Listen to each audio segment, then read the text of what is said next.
to this edition of Border Report Live. My name is Rudy Mireles, and I'm your host here in Harlingen, Texas, in the Rio Grande Valley of Deep South Texas. We are continuing the role of incredible programs lined up for you. Just another great guest today. Our San Diego correspondent, Salvador Rivera, is going to be leading a conversation with California's Attorney General, Mr. Rob Bonta, on a whole host of topics, including some of the pending litigation that they have in court right now. But first, let's go ahead and take a look at one headline on another piece of pending litigation, and that is that a judge has blocked the deployment of National Guard troops in the Chicago area for 2 weeks. Now, in her ruling on Thursday, Judge April Perry said she found no substantial evidence that a danger of rebellion is brewing in Illinois.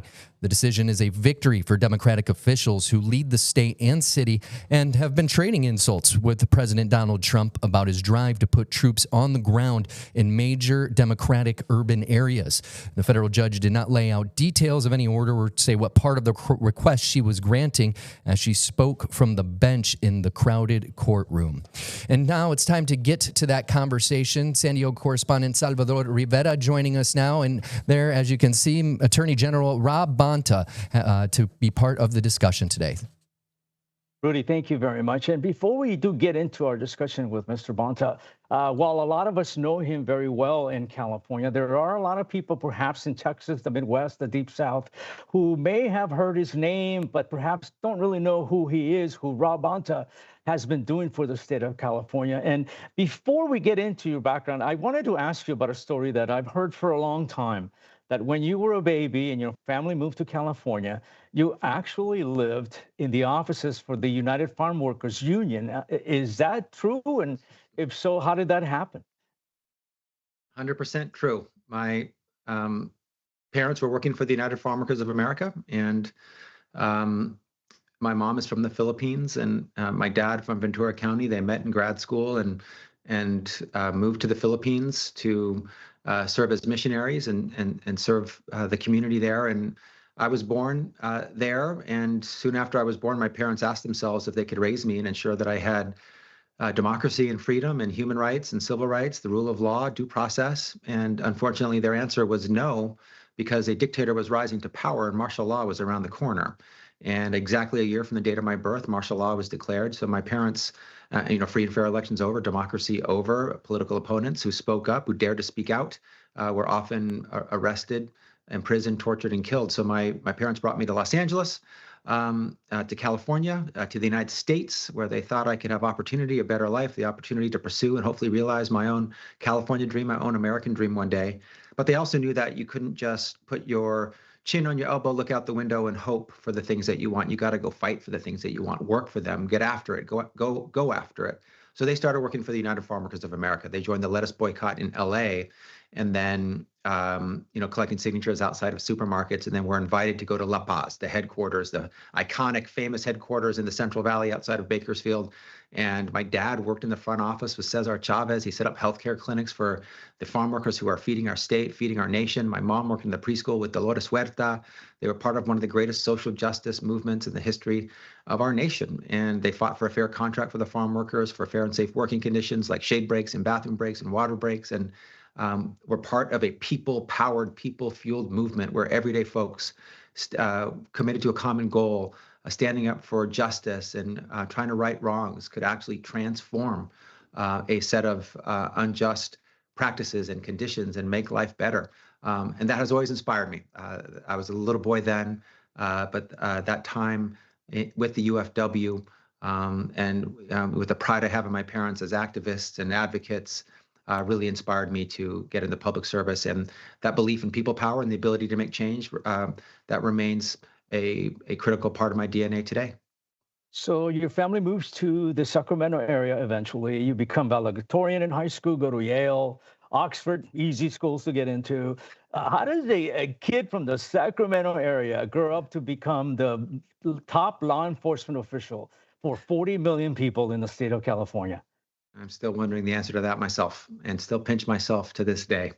And I will secretly, I will confess to you that Sometimes I secretly go online to my California DOJ website to see if my name and my photo are really there, that I actually am the Attorney General of California, because it's never something I ever dreamed was possible. And as someone born in another country, brought here as an infant, raised by an immigrant and working class family, a brown boy from another country, could be the chief law officer of the largest state in the nation, the fourth largest economy in the world, the most diverse state in the nation is, to me, it's the California dream. And so, I say the California dream is alive and well. How do I know? Because I'm living mine.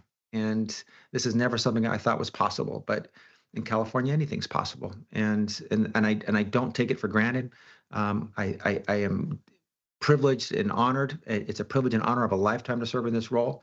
And the way I think I can do justice by this incredible opportunity that I never thought possible is to do my best, deliver as much as I can, make sure Californians know that their Attorney General is making their fights, his fights, that I'm by their side, and a champion for justice and for everyday Californians.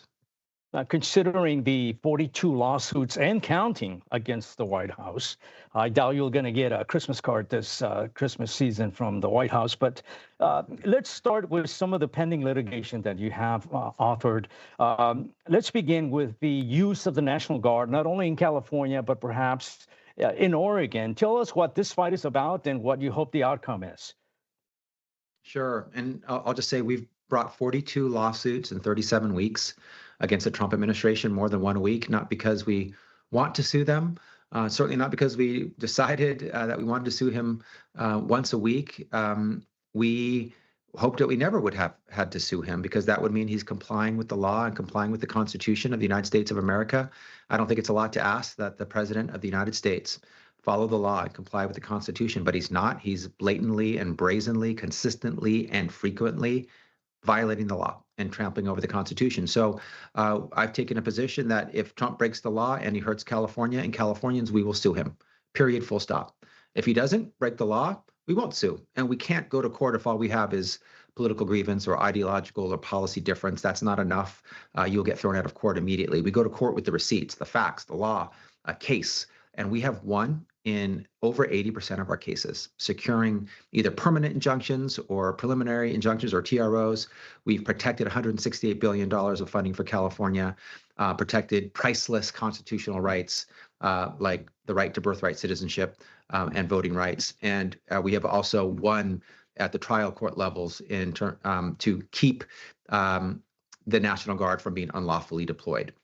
Trump has tried to deploy the National Guard to LA based on Title 10 of federal law, USC 12406, and it requires the existence of an invasion or a rebellion or the inability to enforce execute the laws with the regular forces. And we got a temporary restraining order saying that none of those elements exist, and he improperly deployed the National Guard. We also won after a trial showing that the National Guard on the ground in California was violating the Posse Comitatus Act, which prevents the military from engaging in civilian law enforcement on American soil. So our goal with our own case, the case in Oregon as well, in which the California National Guard, over the objections of the California governor, was deployed to Oregon over the objections of the Oregon governor when there was no basis for it. And we won a temporary restraining order there as well.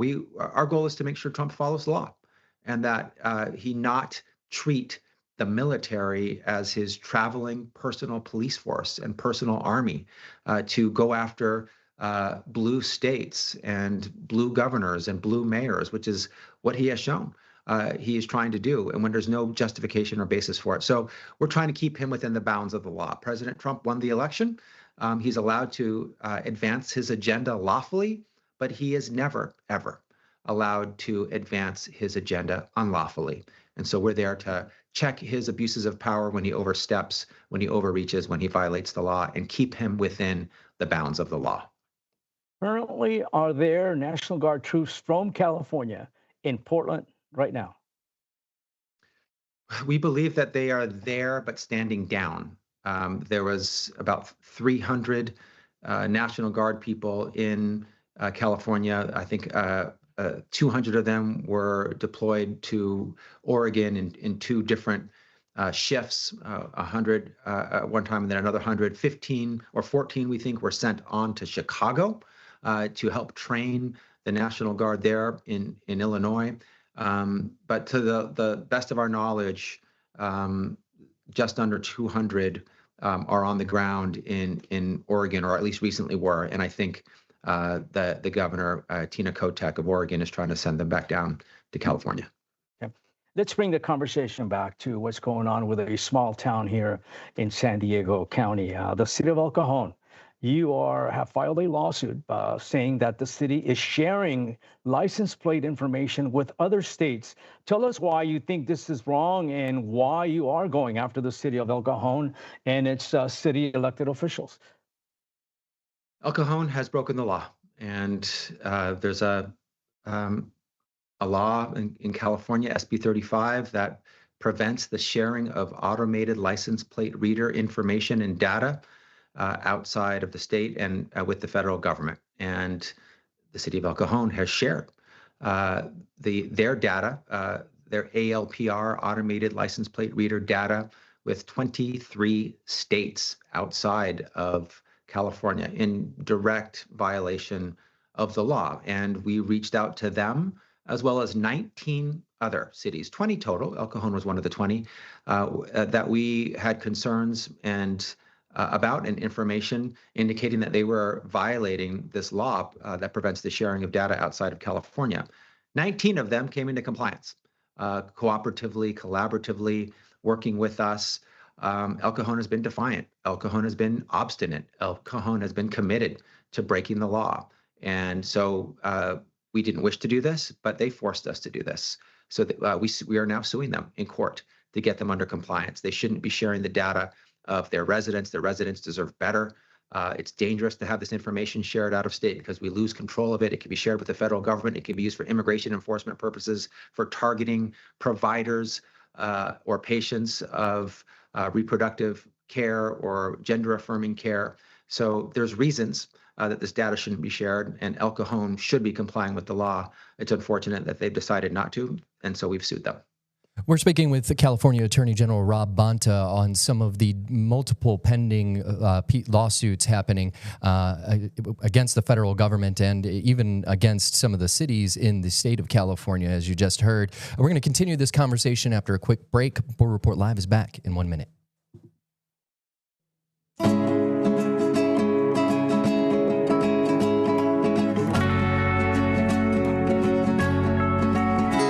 Welcome back to Border Report Live. My name is Rudy Mireles. Joining me today, Salvador Rivera, our San Diego correspondent, and California Attorney General Rob Bonta. Mr. Bonta, I did want to ask before we kind of go back to Salvador, I had one question because your office is part of the fentanyl abatement and suppression team that works with the U.S. Attorney's Office and HSI. With all the litigation and all the different things that have been happening, how is the relationship with those organizations as you work with that team? It's been strong with the rank and file.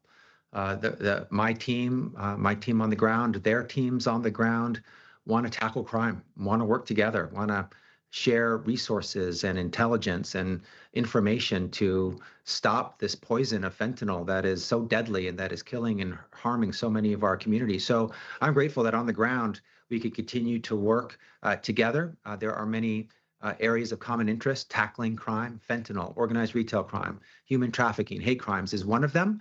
And my goal is to work with the federal government on any issue that we can work on issues like the federal government breaking the law. Those are going to be hard to work on. And so we don't think it's a lot to ask. If they follow the law, then no problem. But we have to go to court to keep them from breaking the law. But on anything else where we have shared interests, like keeping our communities safe and keeping them safe from fentanyl, we continue to work together, and we continue to work well together. Okay. Mr. Bonta, I did want to ask you about something. And in full disclosure here, in fairness, Mayor Bob Wells from El Cajon, as we were discussing your lawsuit, your pending lawsuit against the city of El Cajon for the sharing of license plate information with other states, the mayor of El Cajon, Bob Wells, says that the city is acting within the law, that it shares info with other states because other states share information about potential, quote, bad guys who come to El Cajon. Your response to that, sir? That's not how the law works in California. If other states are permitted under their state laws to share information with El Cajon, then they can act lawfully in doing so. But there are laws in California. There's a law specifically about the sharing of information from automated license plate readers. And it says you can share within California with other cities, with other counties, but you cannot share information outside of the state of California or with the federal government. It's very clear on that. And it doesn't say, hey, if the other state is sharing with you, then you can share with them. It doesn't say that. And so the mayor of El Cajon cannot make up his own laws or rules. He needs to follow the existing law and rules. And they are very clear, and they do not permit what he has said. So I suggest he consult with his attorney who can guide him in the right direction, because it doesn't sound like he understands the law of the state of California. Unfortunately, you would hope a mayor does and should. And honestly, we have worked with with the city to walk them through their lack of compliance and how they can comply. 19 other local jurisdictions figured out how to do that. El Cajon is the outlier. El Cajon is the one stubborn, obstinate violator of the law, and this erroneous rationalization and fake justification by the mayor is very disturbing. Okay. And again, the mayor of El Cajon, Bob Wells, says that the city is acting within the law. So I want to, again, clarify that. Now, among the many legal stand-ups you have with the White House, one deals with birthright citizenship. Where does that stand, sir? Well, we continue to win on our action challenging the Trump administrations and Trump's effort to unilaterally, with a stroke of a pen, try to revoke the U.S. constitutional right of birthright citizenship. On day one of his administration, on Inauguration Day, January 20th of this year, Trump signed an executive order that tried to revoke a longstanding constitutional right, the right to be a citizen if you're born on American soil, right there in the 14th Amendment, the citizenship clause. And we got an immediate injunction. That injunction is nationwide. And we continue to have a nationwide injunction, meaning a court order blocking nationwide the implementation of this unconstitutional executive order by Trump. So just like in 80% of our cases, we are winning this case. There was an aspect of this case that went up to the U.S. Supreme Court on the issue of universal injunctions and the scope of the relief that a court can provide a party like the state of California. And they determined that only the parties in front of the court, those who have decided to sue, can get relief. And even with that ruling from the U.S. Supreme Court, we have secured a nationwide injunction because we need one to get complete relief for the states who have sued. But this is a very clear violation. This is a violation of the Constitution. The President of the United States should not be violating the Constitution, and we continue to win in this case with court orders showing that our position is correct and that Trump is in violation of the law. Discuss, if you will, the conditions being placed on federal grants, money coming from Washington's designated for states such as California. Well, the Trump administration has, with multiple actions, tried to, one, withhold already congressionally appropriated funding to states, including California. And Congress has the power of the purse. Congress has the power to appropriate funds. The president does not. He must carry out Congress's wishes and execute their guidance when it comes to appropriations. But he desperately wants the power of the purse.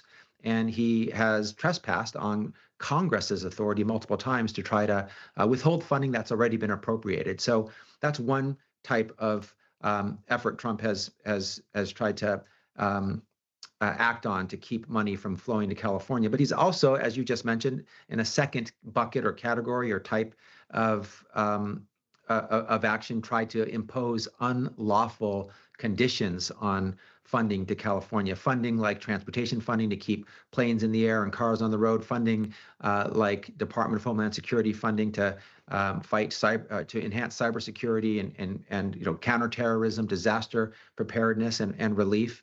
And he has imposed immigration enforcement conditions on that funding, saying that California must participate in the mass deportation machine that is cruel and inhumane of the federal government in order to get this funding that has nothing to do with immigration enforcement, keeping planes in the air, cars on the road, tackling terrorism, have nothing to do with immigration enforcement, but they try to impose these conditions. And we have slapped them down and blocked them when they have tried to do that. We've had orders from multiple courts saying that this is unlawful. It's a violation of state sovereignty. There's clear case law that shows that the federal government cannot commandeer or conscript or draft into service states to do their job for them. They could do their job if they do it lawfully, but they cannot force states like California to do it. They cannot coerce us by conditioning funding to do their job for them either. So that's why we continue to prevail in court against these unlawful conditions that the Trump administration tries to impose on funding for California. Tell us about litigation that you and 23 other states across the country, red and blue states, joined to try and get federal money that was earmarked for education, for schools. How did you win that case? And I guess the money eventually did come to all the schools here, the districts in California and other places. It did. It did. There was about $7 billion of funding, education funding nationwide, almost $1 billion into California itself, that the Trump administration, right before the school year was about to start, threatened to withhold. And they were required under law to provide the funding in two different payments. And we sued them after they failed to make the first installment.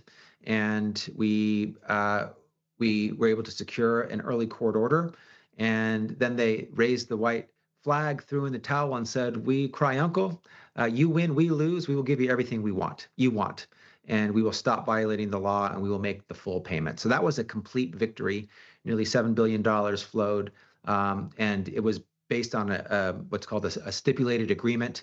The Trump administration agreed to make the payment, and we were able to memorialize that with an enforceable document in front of the court. And so it's not appealable. There's no appeal. They're not fighting it. This is not going to go to the U.S. Supreme Court. It's not going to go to an appellate court. It's over. We won, and it is a complete win, and it's a final win. And it's not just the W's and the L's that matter.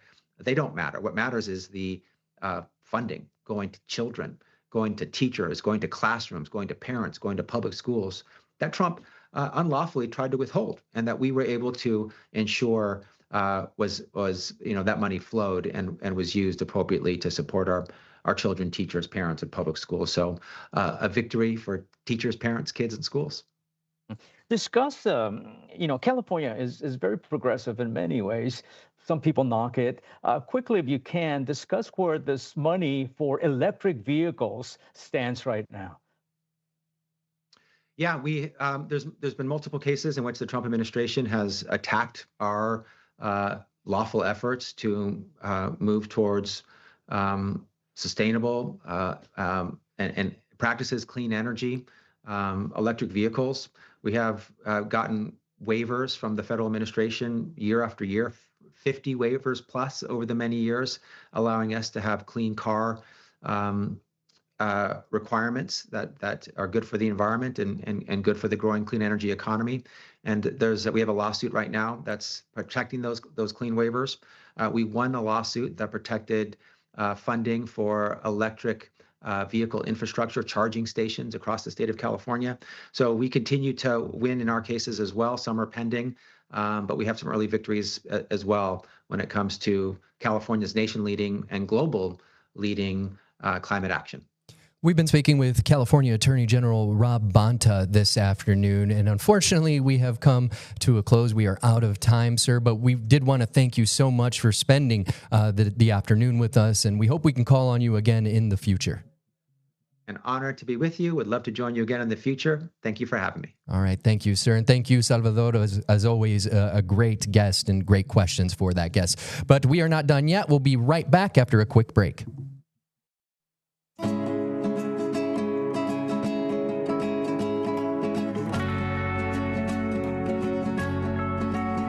And welcome back to Border Report Live. My name is Rudy Mireles. I'm your host here in the Harlingen, Texas, in the Rio Grande Valley of Deep South Texas. We have just had an incredible run of guests this week, and capping it off this week is Attorney General of California, Rob Bonta, as you just saw a few moments ago. Don't forget, if you missed an episode, you can always catch up in podcast form. You can find Border Report Live on Apple Podcasts, iHeartRadio, Spotify, and YouTube apps. And also, don't forget to check out our partners at Political Power Ranker. It's a weekly show tracking the movers, shakers, and rule makers in American politics. You can check more out at abc27.com or your local Nexstar station's website.